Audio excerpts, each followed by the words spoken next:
اعوذ باللہ سمیع العلیم من الشیطان اللعین الرجیم بسم اللہ الرحمن الرحیم الحمد للہ رب العالمین الصلاة والسلام علی سید الانبیاء والمرسلین وآلہ الطیبین الطاہرین المعصومین المظلومین الذین اذہب اللہ عنہم الرجس وطہرہم تطہیرا واللعنۃ الابدیۃ علی اعدائہم ملعونین من یوم ظلمہم الى قیام یوم الدین اما بعد فقد قال رسول اللہ صلی اللہ علیہ وآلہ وسلم لکل شیء اساس واساس الاسلام حبنا اہل البیت۔ سب سے پہلے میں الاثر ٹی وی والوں کا شکریہ ادا کرتا ہوں جنہوں نے مجالس عشرہ کا اہتمام کیا۔ میں نے آپ کی خدمت میں رسول اعظم کا مشہور و معروف فرمان تلاوت کرنے کا شرف حاصل کیا ہے، اور ظاہر ہے کہ جتنا عظیم کہنے والا ہوتا ہے اتنی ہی عظیم اس کی کلام ہوتی ہے، اور جب کہنے والی وہ ہستی ہو کہ جس کے بارے میں خداوند عالم حدیث قدسی میں ارشاد فرماتا ہے کہ لولا کا لما خلقت الافلاق، اے میرے حبیب اگر تجھے پیدا کرنا مقصود نہ ہوتا تو اس کائنات کو پیدا ہی نہ کرتا۔ اسی لیے تو جناب ختمی مرتبت وجہ تخلیق کائنات قرار پائے کہ ان کی خاطر اللہ نے اس کائنات کو پیدا کیا ہے۔ اگر تجھے پیدا نہ کرتا تو کائنات کو پیدا ہی نہ کرتا۔ اور پھر ارشاد ہوتا ہے لولا علی لما خلقتک، اگر علی کو پیدا نہ کرتا تو آپ محمد صلی اللہ علیہ وآلہ وسلم کو بھی پیدا نہ کرتا۔ اور اس کے بعد ارشاد ہوا کہ لولا فاطمہ لما خلقتکما، اگر فاطمہ کو پیدا نہ کرتا تو نہ آپ محمد مصطفیٰ کو پیدا کرتا اور نہ علی مرتضیٰ کو پیدا کرتا۔ اسی لیے جب چادر تطہیر کے نیچے 5 تن ہستیاں آئیں تو خداوند عالم نے بزم ملائکہ میں ارشاد فرمایا کہ میرے فرشتوں عبادت کو چھوڑ دو، ذرا زمین کی طرف دیکھو۔ زمین کی طرف دیکھتے ہیں تو جبرائیل آگے بڑھ کے عرض کرتا ہے یا رب ومن تحت الکسا، بتائیے کہ چادر کے نیچے ہیں کون؟ تو ارشاد پروردگار ہوتا ہے وعزتی وجلالی، مجھے اپنی عزت و جلال کی قسم، انی ما خلقت سماء مبنیہ ولا ارضا مدہیہ ولا قمرا منیرا ولا شمسا مضیہ ولا فلکا یدور ولا بحرا یجری ولا فلکا یسری الا، کہ میں نے آسمانوں کو نہیں بنایا، میں نے زمین کو نہیں بنایا، میں نے ستاروں کو نہیں بنایا، میں نے سورج کو نہیں بنایا، میں نے چاند کو نہیں بنایا، میں نے سمندروں کو نہیں بنایا، میں نے کشتیوں کو نہیں بنایا، الا، مگر جو کچھ بنایا، فی محبت ہؤلاء الخمسۃ الذین ہم تحت الکساء، ان 5 تن کی محبت میں بنایا ہے جو اس چادر کے نیچے موجود ہے۔ تو یہ 5 تن ہستیاں وجہ تخلیق کائنات ہیں. اس پوری کائنات کے بنانے کی غرض یہ ہستیاں ہیں کہ جن کی خاطر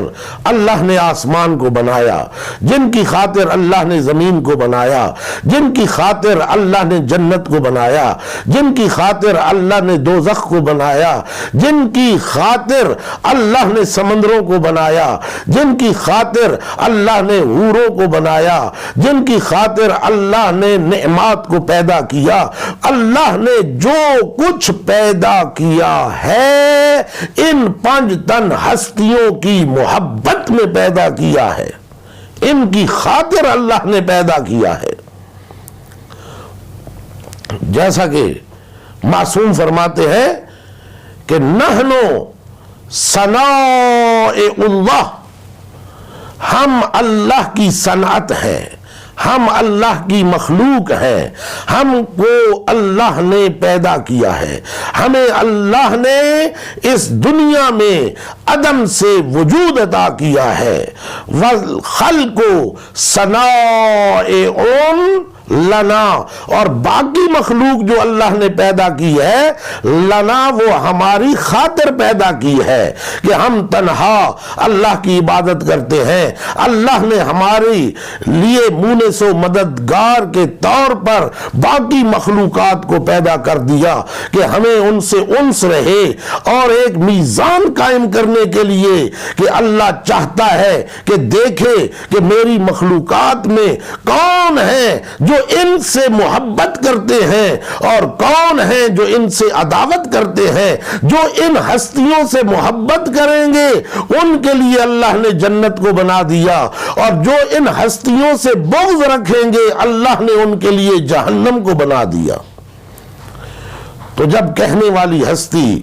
9 لاکھ کی مالک ہے تو اس کا فرمان بھی تمام فرمانوں سے افضل ہے،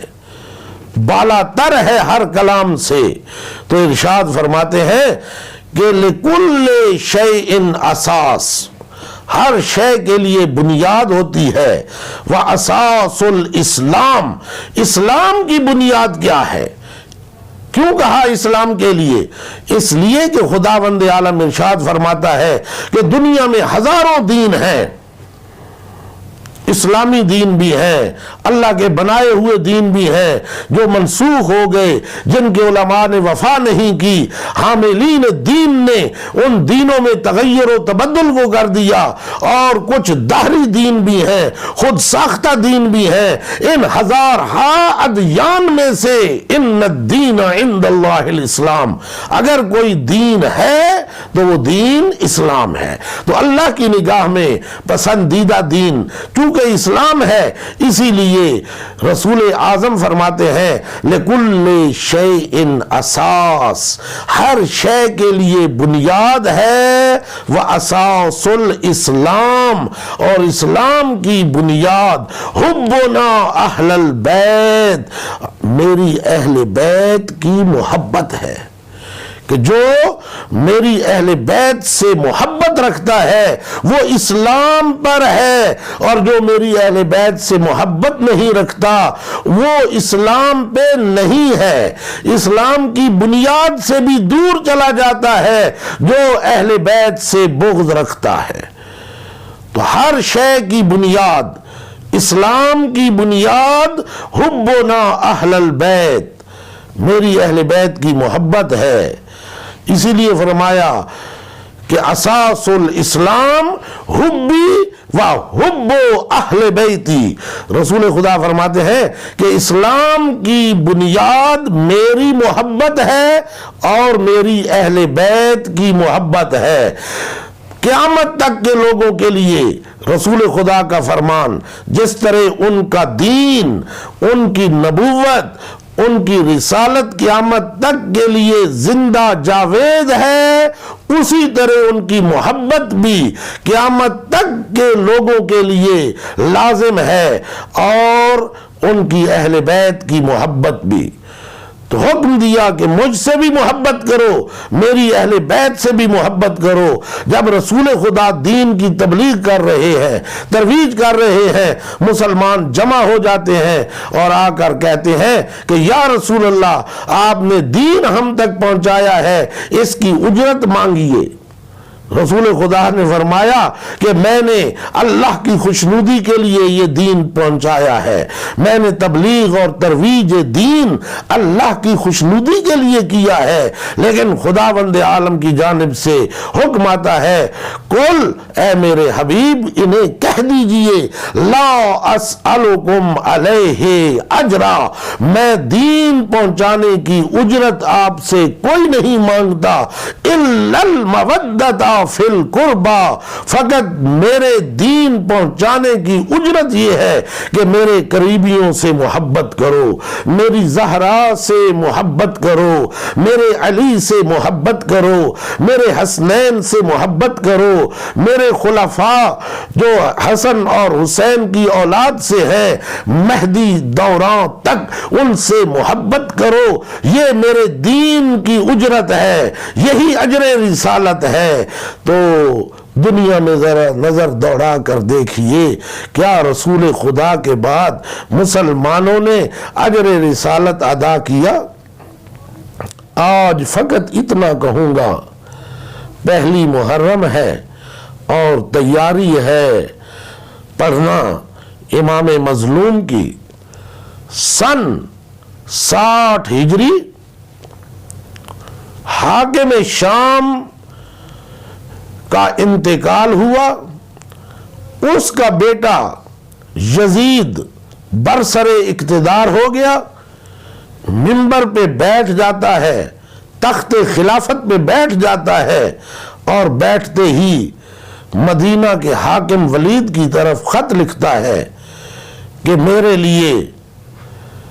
حسین ابن علی سے بیعت مانگو، اور اگر وہ بیعت سے انکار کرتا ہے تو اس کا سر کاٹ کر میری طرف شام بھیج دو۔ یہ تاریخ یعقوبی کے الفاظ ہیں۔ خط پہنچا، ولید نے امام کو طلب کیا، امام گھر تشریف لائے، اپنی شریکت الحسین بہن سے کہا کہ مجھے دربار میں طلب کیا گیا ہے، دربار کا سننا تھا کہ میری عالیہ بی بی، میری آقا زادی جناب زینب کبریٰ کی آنکھوں سے آنسو جاری ہو گئے، میں پوچھوں گا کہ بی بی کیا وجہ ہے کہ دربار کا نام سنتے ہی آپ کی آنکھیں ساون کے بادل کی طرح برسنا شروع ہو گئی؟ عجب نہیں کہ زبان حال میں میری آقا زادی مجھے جواب دے کہ ہم دربار کے لفظ سے بڑے سہمے ہوئے ہیں۔ کل میری ماں 18 سال کی عمر میں دربار میں اپنا حق مانگنے کے لیے گئی تھی، اور جب تھوڑی دیر کے بعد فاطمہ الزہرا دربار سے واپس آئی، سر کے بال سفید ہو گئے تھے اور کمر جھک گئی تھی، اور میری آقا زادی گھر میں بھی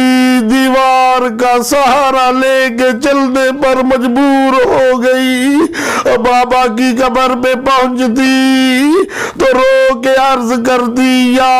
اباتا، او میرے پیارے بابا، صبت علیہ مصائب لو انہا صبت علی الایام سرنا لیا لیا، او میرے بابا تیرے بعد تیری بیٹی پہ وہ ظلم ڈھائے گئے، اگر دنوں پہ نازل ہوتے تو دن سے راتوں میں تبدیل ہو جاتے،